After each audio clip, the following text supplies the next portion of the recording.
오늘 나누실 하나님의 말씀은 히브리서 4장 말씀입니다. 히브리서 4장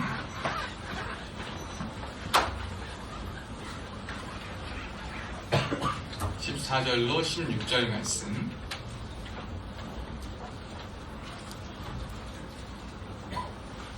히브리서 4장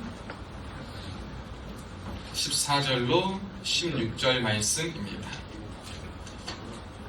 제가 가진 성경 신약 성경 357쪽에 있습니다. 대웅아 찾았어? 정현이 의견 찾고 다 찾았고 은영이는 찾았습니다.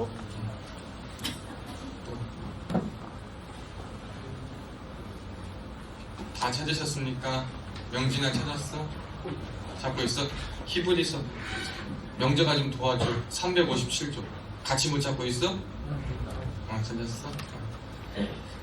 다 찾으셨습니까?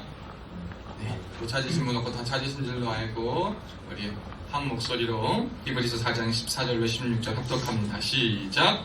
그러므로 우리에게 큰 대제사장이 계시니 승천하시니 곧 하나님의 아들 예수시라. 우리가 믿는 도리를 굳게 잡을지어다.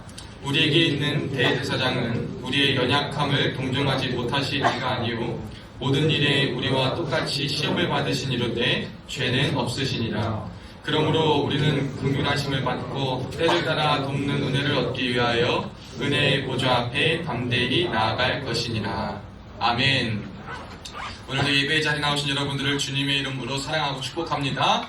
우리 앞뒤 좌우에 있는 분들과 인사합시다. 시작! 샬롬 샬롬. 반갑습니다. 상민이 정은이 반갑습니다. 샬롬 샬롬. 우리 오른손 들고 한 번 더 인사합시다. 임마누엘 인사합시다. 시작! 임마누엘. 하나님 항상 우리와 함께 계십니다. 저기 유아실에 있는 우주도 이쁜 옷을 입고 오른손 들고 같이 인사했어요. 임마누엘하고 같이 인사했는데 반갑습니다. 여러분 오늘 히브리서 4장 14절에서 16절 말씀에 의거하여 예수님을 붙잡는 삶이란 제목으로 함께 은혜를 나누고자 합니다. 여러분 신년이 되어서 사람들이 많이 보는 게 있어요. 뭘 보냐면 토정, 운세, 비결 이런 거 봅니다. 지나가다 보니까 띠가 어쩌고 저쩌고 해가지고 삼재가 있고 뭐가 있고 좀 잘 모르겠지만 뭔 재가 꼈다 그러고 막 그럽니다. 신년이 될 때마다 사람들이 한 해의 삶이 어떨 것인가, 한 해의 삶은 어떻게 될 것인가 라는 것을요 최대한 어떠한 방법을 통해서라도 궁금함을 해소하고자 띠를 통해서, 태어난 연도를 통해서, 일시를 통해서 이런저런 것들을 통해서 자신들의 삶이 어떻게 될 것인가, 한 해의 삶이 어떻게 펼쳐질 것인가 라는 기대를 안고 살아갑니다. 제가 들은 지휘관 중에 우리 부대는 아니고 타 부대의 지휘관인데 그 지휘관 중 한 분은 또 부대가 옮겨질 때마다 점집을 간다 그래요. 내가 어느 부대로 가는 것이 좋을 것인가 라는 것을 점집에 가서 물어봐서 자신이 갈 길이 더욱더 진급과 군생활에 편하고 좋은 길이 어디인가를 알아보려고 한다라는 것을 보게 됩니다.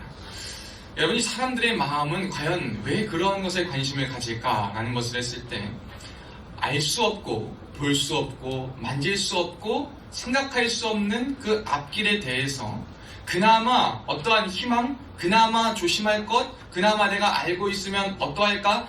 어떤 기대나 소망이나 이런 걸 가지고 다가올 삶을 마주하기 위해서 조금 더 삶을 조금 더 편안하고 조금 더 안정감 있게 살아가기 위해서 여러 가지 방법들을 사용해서 자신의 삶에 대해서, 미래에 대해서 알아가고자 노력을 합니다.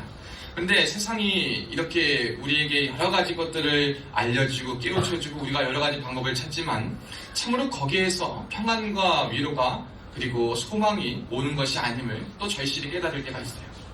많은 사람들이 용한 무당을 찾아갔다 하면 거기에서 답을 얻고 해답을 찾았다라고 하는 사람도 있을 수 있겠으나 대부분의 사람은 거기서 해답을 찾지 못합니다. 또 여러분이 다 준비한 일이라 하더라도 마지막에 가서 그 일이 그르쳐지는 일들도 참 많이 겪게 됩니다. 참된 평안이 내게 이제 주어졌고 더 이상은 나에게 힘듦은 없다라고 생각했지만 그것이 오히려 반대가 되어서 더 힘든 삶으로 나를 이끌어갈 때가 참 많이 있음을 보게 돼요. 여러분 우리가 참된 평안을 가지고 인생의 소망을 가지고 볼 수도 없고 알 수도 없는 미래를 은혜 가운데에 온전히 살아가기 위해서는 오늘 본문과 같이 예수님을 붙잡는 삶, 오늘 말씀의 제목과 같이 예수님을 붙잡는 삶이 될 때 비로소 가능하여진다는 것을 저는 은혜로 나누고 싶습니다.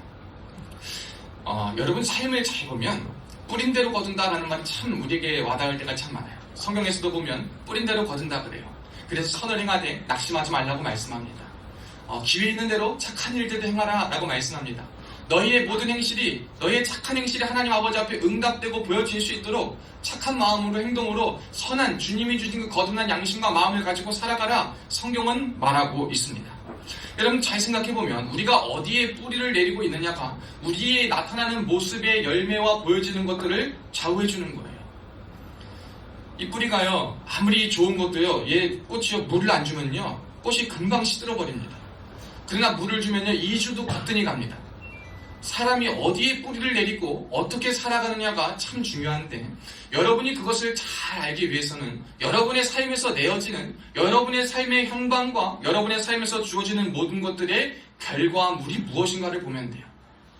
여러분이 쫓아요. 여러분이 뭘 막 쫓아 삽니다. 여러분이 어떤 열심을 내요. 어떤 것에 열심을 내서 어떤 결과를 내느냐, 여러분 그것이 여러분이 어떤 것에 뿌리를 내리고 있다는 것을 보여주는 가장 좋은 증거가 될 거예요. 그래서 예수님께 붙잡히고 예수님을 붙잡는 삶이 되는 사람들은 이 뿌리가 어디에 있어야 되냐면 예수께 뿌리가 있어야 돼요. 그래서 성경에 보면 요한복음에 나는 포도나무 너희는 가지니 너희가 나로 말미암지 않고는 열매를 맺을 수 없다라고 성경이 말하고 있어요. 우리가 아무리 좋은 열매를 있다 하더라도, 열매가 있는 것 같다 하더라도 그 뿌리로부터 공급되는 것들이 좋고 선한 것이 아니면 나중에는 보암직할 수 있으나 독버섯과 같이 이쁘고 보여지는 것은 괜찮아 보이고 사람들이 모르는 사람에게는 마음을 혹할 정도의 미모와 어떠한 것을 가지고 있지만 먹게 되면 죽게 되고, 그리고 그걸 아는 사람들은 그 정체를 알아서 먹지 않게 되는 쓸모없어지는 그러한 독버섯과 같은 삶이 살아가실 수 있다는 거예요. 그래서 여러분 올 한 해를 살아갈 때 여러분 토종 운세, 띠 운세, 뭐 이런 거 궁합이니 뭐니 이런 거 신경 쓰지 마시고요. 온전히 여러분의 참된 뿌리요, 우리의 삶을 지탱하시고 우리의 삶을 이끌고 우리가 붙잡을 때 살 수 있는 유일한 길인 예수님을 붙잡는 삶이 저와 여러분의 삶이 될 수 있기를 주님의 이름으로 축복합니다. 여러분 그러기 위해서 저는 몇 가지 은혜를 나누고자 해요. 첫째로 우리가 예수님을 붙잡는 삶이 되기 위해서는요, 여러분 하나님과 화목한 삶이 되어야 합니다. 한번 따라해 봅시다. 하나님과 화목한 삶을 살아갑시다. 아멘. 여러분 화목하다라는 것은 뭐예요? 화목의 기본은 관계가 올바로 되어 있다는 거예요. 화목할 수 있는 이유는 관계가 올바로 설정되어 있기 때문에 그래요. 화목한 사람들은요, 만나면 기뻐요. 오랜 시간, 오랜 어떤 대화를 하고 오랜 기간 관계를 가져가면서 그 사람의 필요와 그 사람의 생각과 그 사람의 마음을 알고 그 사람의 도움을, 그 사람의 아픔이 나의 아픔인 것처럼 함께 할 수 있을 정도가 될 때 화목하다라고 말합니다. 그래서 가정이 화목해야 된다고 말하는 거예요. 가화만사성이라고 얘기하는 것도 거기 있는 거예요. 가정이 화목해야 하는 것처럼 저와 여러분의 삶이 평안하고 진짜 예수님을 붙잡는 삶에 대해서 온전한 평안을 누리기 위해서는요, 먼저 하나님과 화목한 삶이 되어야 합니다. 근데 하나님과 화목한 삶은요, 여러분 몇 개로 또 생각해 볼 수 있는데, 굳은 믿음을 가진 삶이 하나님과 화목한 삶입니다. 이 하나님과 화목하기 위해서는요, 믿음에 굳건함이 있어야 돼요. 여러분 어떤 상황에서도 우리가 요동하지 않고 평안할 수 있는 틀림없는 방법, 예수님을 붙잡는 삶인데 거기에 가장 구체적인 방법 중 하나는 예수님을 향한 믿음을 굳건하게 지키는 것이다 라고 말하고 있어요. 요한일서 5장 4절에 보면 무릇 하나님께로부터 난 자마다 세상을 이기느니라, 세상을 이기는 승리는 바로 이것이니 우리의 믿음이다, 성경이 말하고 있어요. 우리가 믿음을 가지고 하나님을 향한 굳은 믿음을 가지고 살아갈 때 세상을 이기는 승리를 가질 수 있다고 말합니다. 성경은 가만 보면 참 이상한 책인 것 같아요. 왜냐하면 처음부터 끝까지 보면 믿음에 대한 이야기가 빠지지 않아요. 여러분 세상의 자기개발서나 어떠한 여러분에게 도움을 줄 수 있는 사람들 볼까요? 여러분 그런 사람들이 하는 말은요, 열심히 해라, 뭐해라, 뭐하면 된다, 가능성을 보고 뭐하라, 여러 가지 도움과 조언을 다 이야기합니다. 그런데 성경은 처음부터 끝까지 보면 믿음이라는 주제 하나를 가지고 얘기해요. 사랑을 바탕으로 한 믿음, 정말 굳건한 신뢰를 바탕으로 한 믿음, 불가능이 아닌 가능성이 아닌 믿음을 붙잡는 삶, 믿음에 대해서 처음부터 끝까지 이야기하고 있습니다. 여러분 이 믿음은요, 우리가 가지고 싶다고 가질 수 있는 것은 물론 아니에요. 하나님이 저와 여러분에게 선물을 주셔야 되기 때문에 여러분이 굳은 믿음, 틀림없는 믿음, 확신 없는 믿음을 가지고 있다고 그것을 누구한테 자랑할 것은 전혀 아니에요. 왜? 그 원인이 여러분에게 있지 않으니까. 내가 만들어낸 선물이 아니니까 우리가 자랑할 것은 전혀 아니에요. 하나님께서 나에게 선물을 주셨어요. 믿음이라는 선물을. 그런데 중요한 것은 그 주신 믿음이라는 선물을 얼마나게 잘 지키고 유지하고 더 큰 은혜를 사모하며 살아가는가? 이것이 중요한 거예요. 우리가 하나님과 화목하기 위해서는 일시적 화목이 아니라 영원한 화목으로 가야 할 때 우리가 참된 평안을 누리며 살아갈 수 있어요. 그 영원한 평안과 참된 삶을 누리기 위해서는요, 영원히 하나님과 화목하기 위해서야 합니다. 그러기 위해서는요, 주시는 은혜를 내가 잘 간직하고 그 믿음을 가져야 한다는 거예요. 오늘 본문에 보면요, 하나님과 화목하기 위해서 걸림돌이 있는데 그것은 뭐냐면 죄라 그래요. 죄. 그래서 오늘 본문에 예수님에 대해서 뭐라고 말하냐면 대제사장이다 라고 말하고 있어요. 이 대제사장은 뭐냐면 인간들이요, 사람들이 죄를 지을 때 하나님 앞에 죄를 지었을 때 이 죄에 대한 것을 값을 가지고 대신 제사를 드려주고 그 중보하는 역할이에요. 사람과 하나님 사이를 중보하는 역할을 하는 대제사장, 제사장 중에서도 아무나 할 수 없는 정말 큰 제사장, 대제사장이 계신데 그분이 누구냐면 바로 예수님이다 라고 말하고 있어요. 구약시대에는 중보자 역할을 하는 사람 대제사장이 있어야 돼. 그러나 예수께서 이 땅에 오신 뒤로는 예수님이 저와 하나님 사이를, 우리와 하나님 사이를 중보, 대신 기도해 주시고 대신 이어주시고 대신 함께 해주셔가지고 막혀진 장벽을 허물어 주신다라는 거예요. 저와 여러분이 연약함이 있고 저와 여러분이 부족함이 있고 저와 여러분이 정말 실망한 일이 있지만 예수님 앞에 구할 때에 그 어려움과 죄와 모든 것에서부터 믿음을 다시 한번 공급받고 믿음으로 말미암아 하나님의 살아계심을 경험하고 그 믿음을 가지고 살아갈 수 있도록 도와주신다. 그것이 뭐냐? 바로 대제사장 되신 예수님의 역할이요, 모습이라는 거예요. 그러니까 여러분, 이 대제사장 예수님을 꼭 붙잡아야 돼요. 그러기 위해서 여러분이 하나님과 화목해야 돼요. 여러분을 향한, 여러분에게 주신 예수님을 향한 그 믿음을 굳건하게 지킬 수 있기를 주님의 이름으로 축복합니다. 제가 방금 전에 이야기했지만 성경의 역사는 되게 믿음으로 시작해 믿음으로 끝난다 그랬어요. 이 사복음서에 예수님께서 이 땅 가운데 사시면서 제자들에게 공생의 기간 한 3년 정도의 삶에 대한 기록이 복음서에 나와 있는데 이 복음서에 보면은요, 예수님께서 굉장히 뚱딴지 같은 말을 많이 하세요. 먹을 거, 입을 거, 잘 것 때문에 걱정하는 사람들에게 야, 이 믿음이 작은 자들아 라고 말씀하세요. 바다 가운데 있는 그 사람들에게, 제자들에게 예수님이 찾아가십니다. 예수님이 찾아가셔가지고 바다 위를 걸어가서 그 배 가운데로 가시는 거예요. 그걸 본 사람은 놀랄까 안 놀랄까? 다 놀라는 거예요. 근데 거기서 베드로가 주님이시거늘 나로 걷게 하소서라고 했을 때 그래 걸어라 라고 했을 때 걷게 되었어요. 근데 그 걷다가 뭐가 들어오니까 갑자기 그 물에 빠지게 되냐면 두려움과 의심이 들어오니까 물에 빠지게 됩니다. 그때 예수님께서 뭐라 그러시냐? 야, 이 정도만 걸어도 정말 무리를 어떻게 걸을 생각을 했냐? 내 말 하나 듣고 이 정도만 걸어도 참 대단한 거라고 말씀하지 않으시고 뭐라고 하시냐? 어찌하여 의심하냐? 이 믿음이 적은 자야 라고 말씀하세요. 우리의 가장 필요한 문제, 우리의 가장 연약함, 우리가 가장 갈급한 문제들, 우리의 당연한 문제들 앞에 예수님의 말씀은 항상 뭐로 귀결되냐면 거의 다 믿음이 적다라는 표현으로 귀결이 돼요. 여러분, 믿음이 적다라는 것은 무엇을 얘기하냐면 여러분이 하나님의 이 세상 가운데 살아가는 삶에서 여기 기록된 것처럼 대제사장 된 예수님을 믿고 그분의 주권을 믿고 살아가느냐라는 것을 말하는 거예요. 잘 생각해볼까요, 여러분? 우리가 실수할 수 있어요. 어려움이 있어요. 그렇지만 우리를 받아주고 우리를 용납해주는 사람이 있다면 그 길로 다시 한번 걸어가고 그 길을 살아갈 거예요. 근데 많은 사람들이 삶을 포기한 이유가 뭐예요? 자기가 실수하고 유혹하고 어려운 가운데 넘어갔을 때에 자기를 붙잡아주고 자기가 함께해줄 사람이 그 누구도 없는 거예요. 그러한 것을 경험한 사람들은요, 자신의 삶을 다시 한번 도와주고 이끌어주고 회복시켜주고 할 사람이 없다라는 것을 깨닫는 순간 사람들은 인간의 그 삶에 대한 소망을 상실하고 말아요. 그래서 삶을 포기합니다. 그러나 여러분, 우리에게는 뭐가 있습니까? 우리의 연약함이 있어요. 우리도 죄가 있어요. 부족함이 있습니다. 그런데 그럴 때마다 우리가 누구를 의지할 때 예수 그리스도를 붙잡고 주신 믿음을 가지고 주님 예수여 나를 도와주소서 라고 기도할 때 예수께서 나의 죄를 용서하여 주시고 나의 연약함을 대신 짊어져 주시고 내가 갈 수 없는 그 길을 하나님 앞에 갈 수 있도록 인도하여 주시고 하나님 앞에 나를 위하여서 중보로 기도해 주시는 것을 우리가 경험할 수 있는 거예요.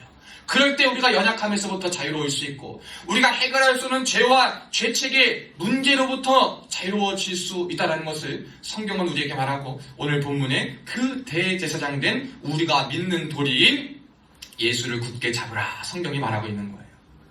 사랑하는 여러분, 올 한 해 여러분이 예수님 앞에 온전한 뿌리를 내릴 수 있기를 주님의 이름으로 축복합니다.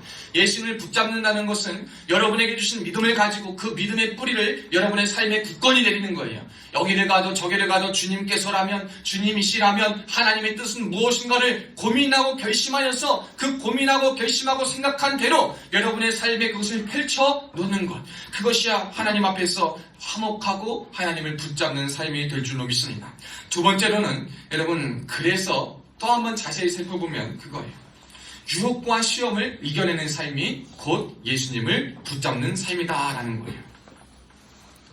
자, 가만 생각해 볼까요? 예수님께서는요, 저와 여러분을요 위해서 이 땅에 오셨어요. 그때 예수님께서 큰 시험을 맞이하셨습니다. 공생을 시작하실 때 이제 예수님이 금식을 하셨어요. 40일 금식을 하셨는데, 그때 사단이 끝나고 나타나서 예수님께 뭐라고 하냐, 세 가지 시험을 합니다. 네가 하나님의 아들이거든, 네가 정말 하나님의 아들이거든 이라는 말로 예수님을 시험하고 유혹하려는 시도를 3번이나 합니다. 그 시도에 보면 명예와 권세와 신적 존재와 능력과 할 수 있는 것에 대한 신적인 권위와 존재로서의 유혹을 자꾸 주는 거예요, 사단이가. 예수님은 분명 다 하실 수 있는 분이세요. 그 다 하실 수 있는 분이신 예수님 앞에요, 네가 진짜 할 수 있냐? 네의 신적 권위를 나타내봐. 왜냐하면 사단은 이것을 한번 예수님 보여주시면 예수님의 사역이 끝이 나는 걸 아는 거예요. 예수님께서는요, 이 땅 가운데 오셔가지고 우리의 인간의 몸을 입으셔서 우리가 마주한 죄의 문제를 대신 져주시고요, 우리와 똑같은 연약함과 똑같은 처지에 놓여가지고요, 우리가 겪는 유혹과 시험을 다 경험하시고, 그렇기 때문에 우리의 아픔을 아시고 그 아픔을 아시는 주님께서 우리의 삶에 함께 하시고 저와 여러분을 붙들어 주시기를 위하여서, 그리하여서 해나올 수밖에 없고 정말 해먹을 수밖에 없는 죄 가운데서 우리가 빠져나와 승리할 수 있도록 이 땅 가운데 오신 이유가 바로 예수님의 목적이란 말이에요. 그 목적이 바로 인간의 몸을 입고 오신 목적이에요. 그 목적을 상실케 하기 위해서 사단은요, 자꾸 예수님을 시험합니다. 야, 네 할 수 있잖아, 해봐. 이 떡으로 돌 만들게 봐. 가뜩이나 날 배고프잖아, 이거 먹어봐. 너 할 수 있잖아.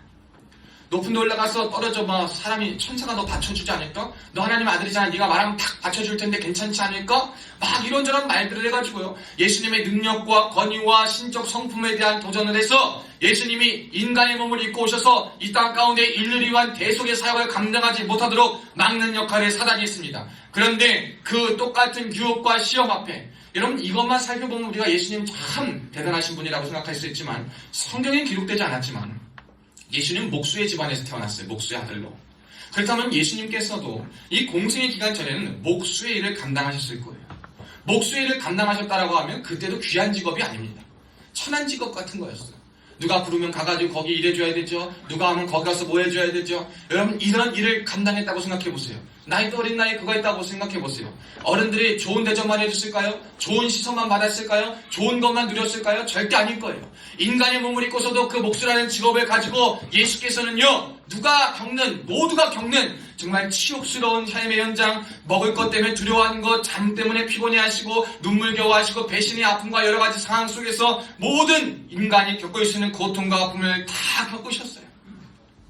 예수님도 똑같이 저와 여러분의 아픔과 모든 상황을 대신하여 주시기 위하여서 우리와 동일한 인간이 되어 오셨고, 참 하나님이시만 참 인간이 되어 오셨고, 그 유혹과 시험을 다 겪고 마주하는 삶 앞에 그것을 믿음으로 이겨내셨다는 거예요.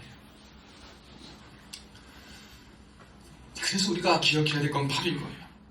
여러분 예수님께서도 모든 시험과 유혹과 모든 것을 다 마주하셨지만 그는 그 시험과 유혹 가운데 결코 지지 않으셨어요. 그가 할 수 있는 능력으로 그것을 다 견뎌낼 수 있었지만 그는 아무것도 그 능력을 사용하지 않으시고 오직 하나님의 말씀을 의지함으로 하나님의 뜻을 기억함으로 인간으로서의 삶을 살아가셨다는 것을 우리가 보게 됩니다. 여러분이 하나님에게 붙잡는 삶이 되기 위해선 우리도 마찬가지의 삶을 살아가야 돼요. 여러분 우리는 이미 세상을 이겼습니다. 왜? 우리를 이끌어주시고 우리와 함께 하시는 예수님이 담대하라 내가 세상을 이겨노라, 내가 세상 끝날까지 너희와 함께 하신다라고 말씀하셨기 때문에 우리는 더 이상 세상에 대해서 두려워할 존재가 아니에요. 두려워할 것이 아닙니다. 그러나 우리는 여전히 두려워해요. 여전히 유혹과 시험과 문제 앞에, 먹을 것의 문제 앞에, 진로의 문제 앞에, 생계의 문제 앞에, 여러분 상황의 문제 앞에, 어려움 앞에, 위기 앞에 여러분, 우리는 똑같이 세상 사람들과 동일한 방법으로만 걱정하고 유혹받고 넘어가고 합니다. 우리가 할 수 없는 일에 대해서는요, 이렇게 해봐, 유혹을 줘서 네가 이거 하면 네가 가질 수 없는 거 내가 줄게 라고 하는 그 유혹 앞에 우리는 또 한 번 떨려요. 또 한 가지로 예수님과 같이 할 수 있지만 그걸 하였을 때 하나님의 영광과 사람에게 덕이 되지 않은 문제 앞에 할까 말까 하는 그 유혹과 두려움 앞에 우리가 참 떨려 살아갈 때가 많이 있습니다. 여러분, 그때 우리가 기억해야 될 것은 뭐냐면, 우리에게 있는 모든 유혹과 시험을 마주하신 예수님을 기억하며 예수님의 모습을 따라 예수님을 붙잡는 것이 무엇인가? 믿음으로 하나님의 뜻으로 이겨낸다라는 거예요. 여러분, 살다 보면 굉장히 어려운 일 많이 겪으실 거예요. 여러분께서 하나님 앞에서 정말로 믿음 가지고 지키고 살아가는 거 어려울 거예요. 그런데 그렇게 예수님을 붙잡고 이기며 살아갈 때 16절 말씀에 하나님께서 뭘 주시냐면 때를 따나 돕는 은혜를 주실 거예요, 여러분. 근데 이 때를 잘 기억하셔야 돼요. 이 때는 뭐냐면은 하나님께서 보시는 때예요. 내가 필요한 때와 하나님께서 나를 보시고 필요로 하시는 때는 상당히 달라요. 여러분, 어린아이가 여러분에게 가가지고 뭘 달라 그럽니다. 그거를 줬을 때 이 아이가 좋을까 말까 우리는 고민합니까, 안 합니까? 고민해요. 왜? 그 아이는 당장에 좋은 것만 보고 달라고 하지만 어른들 시간이 지나고 나서 보면 그것이 정말 필요한 것인지 이 아이에게 좋을 것인지를 우리는 알기 때문이에요. 마찬가지로 하나님 앞에서 똑같아요. 하나님 앞에 우리는 백날 천날 막 달라고 기도하고 이거 해달라고 저거 해달라고 막 기도하는데 하나님 안 주실 때가 있어.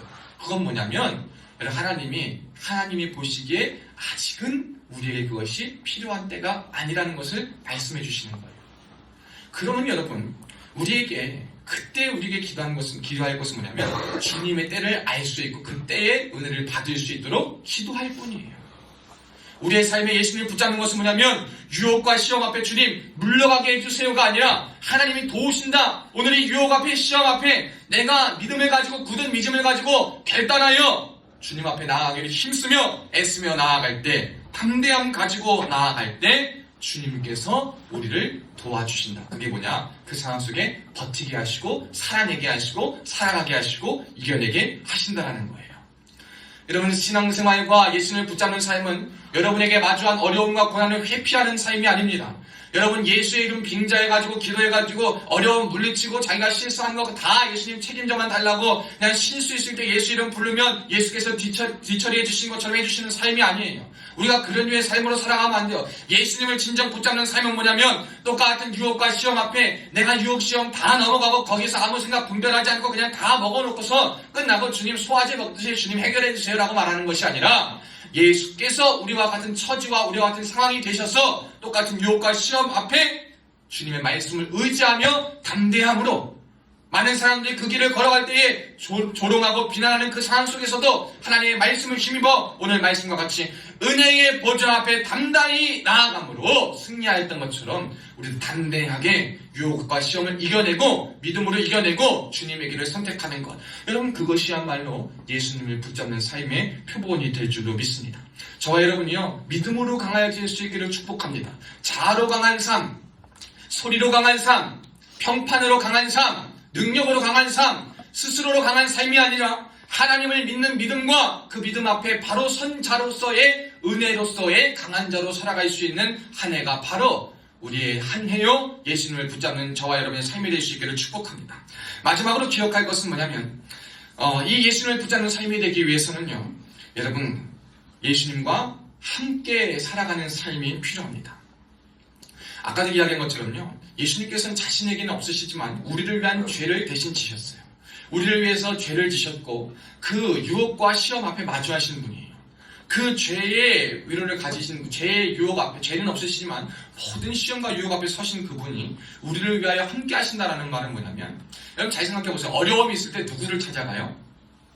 삶의 연륜이고 경험이 있는 사람을 찾아가요. 특별히 여러분 변호사를 찾아가도요, 전문 변호사가 있어요. 어떤 분야별 전문 변호사가 있어서 내가 갖고 있는 문제 가운데 해결하기 위해서 그 전문 영역의 변호사를 찾아갑니다. 사람들이요, 자신의 문제가 있을 때 이 마음을 공감해 줄 수 있고 그 마음을 알아줄 수 있고 그 마음에 대해 아는 사람을 찾아가게 되어 있어요. 그렇다면 거꾸로 생각해 볼까요? 그냥 사람은요, 모든 걸 다 알 수도 없고 겪을 수도 없어요. 사람은 내 마음을 다 이해해 줄 수 있는 사람도 없어요. 나 피로 맺어진 가족이라 하더라도요, 이해가 안 되는 영역들이 다 있어요. 그러나 우리가 가진 모든 것들을 다 아시고 우리와 같은 처지가 되어서 기억하시고 함께 하시는 분이 딱 한 분 계신데, 그게 바로 누구냐? 예수님이라는 거예요. 그래서 우리가 우리의 삶에 어려움과 문제가 있을 때 여러분, 예수님을 붙잡아야지 그 안에 참된 평화와 위로와 소망과 회복이 있는 거예요. 자꾸 사람 붙잡고 뭐 붙잡고 다른 거 붙잡고 하면요, 여러분 거기서 위로가 없고 증오만 생겨. 자격지심이 거기서 생겨요. 거기서 자꾸 막 이상한 감정들과 삶에 대한 잘못된 태도가 막 생깁니다. 여러분을 진정으로 위로하고 여러분의 상황을 모든 것을 솔직하고 면밀히 아실 수 있는 예수 앞에 온전히 위로를 얻을 수 있는 저와 여러분 되시기를 주님의 이름으로 축복합니다. 그러기 위해서는 여러분의 마음과 삶의 방향이요, 하나님의 은혜, 하나님의 임재, 하나님의 그 존재 가운데 있어야 돼요. 슬퍼도 힘들어도 여러분 성경을 보면요, 하나님께서 슬프고 힘들 때도 너 어찌하니 어찌하여 그러하느냐, 내가 너와 함께한다, 내가 너를 지명하여 불렀다니 너는 내 것이다. 하나님 안에서 울고 하나님 안에서 고민하고 하나님 앞에서 쏟아내고 하나님 앞에서 정말 믿음으로 살아갈 때, 그때 하나님께서 주시는 위로가 있어요. 여러분, 우리가 올 한해는요, 예수님만 붙잡을 수 있기를 축복합니다. 여러분에게 참된 위로와 소망을 주실 수 있는, 여러분의 연약함을 동정하실 수 있는, 모든 일에 우리와 똑같이 시험을 받으셔서 우리가 가진 연약함과 죄의 문제가 어떤 것인지 참되게 알 수 있는, 아시는, 우리의 솔직한 상황과 여러 가지 경우의 수까지도 다 파악하셔서 복잡한 모든 것을 다 알고 깨달아 우리를 도와주실 수 있는 그 주님 앞에 위로를 받고 함께 할 수 있기를 축복합니다. 그런데 여기서만 그치면 안 돼요. 진짜 예수님을 붙잡는 삶은 뭐냐면, 우리가 이 예수님의 위로를 받고 예수님과 함께 사는 삶을 살았다면 여러분도 타인에게 그렇게 해줘야 돼요. 사실 우리 그리스도인의 존재 이유 중 가장 큰 것은 뭐냐면, 하나님의 영광을 드러내는 삶이에요. 하나님의 부르심을 받은 삶이에요. 여러분, 부르심 받은 삶은 뭐냐면, 우리가 지금까지 한 건 첫째로 나에게 다 적용해야 될 거예요. 대제사장 되신 예수님을 통하여서 하나님과 화목한 삶을 살아야 돼요. 하나님의 임재와 은혜 가운데 우리의 마음과 삶의 방향이 정해져야 합니다. 의심과 두려움이 아니라 담대하게 하나님 앞에 나아가야 됩니다. 모든 것을 지어주시고 모든 중보자 되시고 모든 것을 함께 하시고 모든 것을 주권을 가지고 있어 하나님 앞에 나아가기 위하여서, 우리가 죄의 문제를, 그리고 연약함의 문제를, 다 유혹의 문제를, 시험의 문제를 이기기 위하여서 우리가 하나님 앞에 나아가야 돼요. 근데 중요한 것은 이러고 나서의 삶이에요. 여러분, 이러고 나서 이게 우리의 최종 목적이 아닙니다. 성경이 말하고 오늘 주님께서 저와 여러분에게 나아가는 것, 우리가 때를 따라 돕는 은혜를 얻기 위하여 은혜의 보좌 앞에 담대히 나아가는 것에 확장된 것은 뭐냐면, 저와 여러분이요, 똑같이 세상 가운데 실망하고 슬퍼하고 좌절하고 힘들어하는 많은 영혼들에게 찾아가서 그들에게 주님의 사랑을 깨닫게 해주는 거예요. 여러분, 그것이 예수님을 붙잡는 삶이에요. 나만 붙잡고 나만 잘하려는 삶은요, 1차원적인 예수님의 붙잡는 삶이고요. 우리 많은 사람들이 그렇게 하면 예수님 잘 붙잡는다고 생각하는데 절대 그렇지 않아요. 우리의 삶 속에, 우리의 삶에 여러분이 정말 예수님을 믿음 가운데 확신 있게 붙잡았다면 나의 삶을 지켜주시고 이끌어주신 하나님께 감사하며 그 은혜를 힘입어서 여러분 주변에 좀 시선을 돌리고, 여러분 세상의 시선을 돌리고, 여러분의 이웃의 시선을 돌리고, 특별히 낮은 곳의 시선을 잘 돌려가지고요, 그들에게 주님이 주시는 위로와 주님이 주신 소망, 내가 주님부터 받은 위로와 소망과 화목을 이겨낼 수 있는 힘과 담대함과 능력을, 의심과 두려움이 아니라 담대함을 그들에게 전하여 줄 수 있도록 그들의 삶에 함께 해주고 도와주고 곁에 있어주는 삶. 여러분, 복음을 증거하지 못하겠어요? 복음 증거하지 못하겠어요? 그 말 못한다고 일단 두려워하지 마세요. 일단 함께 하시면 돼. 그들과 함께 있어주면 돼. 그러면 그들이 그 삶에 녹아들고 그 사랑에 감동이 돼서 그들이 묻고 그들의 때가 열릴 때가 되면 그들께도 예수님의 은혜가 부어지는 때가 옵니다. 여러분, 그냥 우리 그리스도인들이요, 뭐만 하면요, 그냥 말하기 바빠가지고 삶으로서는 덕도 안 되고 은혜도 안 되고 도움도 안 되면서 예수 믿어라고 백날 천날 얘기하는 삶을 살아가니까 영광 다 가리지 않습니까? 여러분, 말 100번 하는 것보다 한 번 함께 있어주는 게 납니다. 한 번 함께 해주고 여러분이 받은 그 위로와 사랑을, 여러분이 하나님과 화목함으로써 받은 그 은혜와 그 감격을 여러분이 전해주고, 여러분도 그 은혜 가운데 정말 그들에게 도와주고 그들과 함께 살아주면 그걸로 족한 줄로 압니다.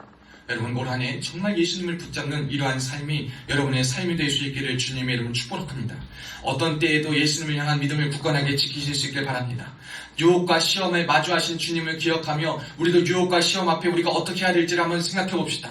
우리가 있어야 될 곳은 우리의 마음과 우리의 삶의 방향과 우리의 삶의 어떤 걸음이 가야 할 곳은 하나님의 임재, 하나님의 은혜 가운데임을 기억하여서 우리에게 의심과 두려움과 불안과 불신이 몰려올 때마다 나사렛 예수 그리스도의 이름으로 나를 위하여 중보하여 주시는 그 주님의 이름을 믿고 감사함으로 담대하게 살아가는 한 해 되시기를 축복합니다. 여러분 주님의 소리에 귀 기울여서 주님 앞에 온전히 나아갈 때 주께서 저와 여러분의 삶을 지켜주실 줄로 믿습니다. 오늘 이 말씀을 기억하면서 함께 찬양을 했으면 좋겠어요. 우리 찬양할 때 우리 너는 내 아들이라 하는 찬양인데요. 여러분 이 찬양이요 참 귀한 찬양이에요. 오늘 여러분 세상 가운데 참 공허하고 힘들고 어찌 살아야 될지 모를 때 예수님을 붙잡기 위하여서 먼저 나를 부르시는 그 예수님, 나와 함께 하시는 그 예수님 앞에 우리가 믿음으로 감사하며 나아가야 될 줄로 믿습니다. 그 은혜를 기억하면서 오늘 우리가 너는 내 아들이라 이 찬양 고백하고 동원하고 기도하며 축도함으로 예배를 마치겠습니다. 우리 찬양팀 형들이 앞으로 나와서 찬양해 주시면 됩니다.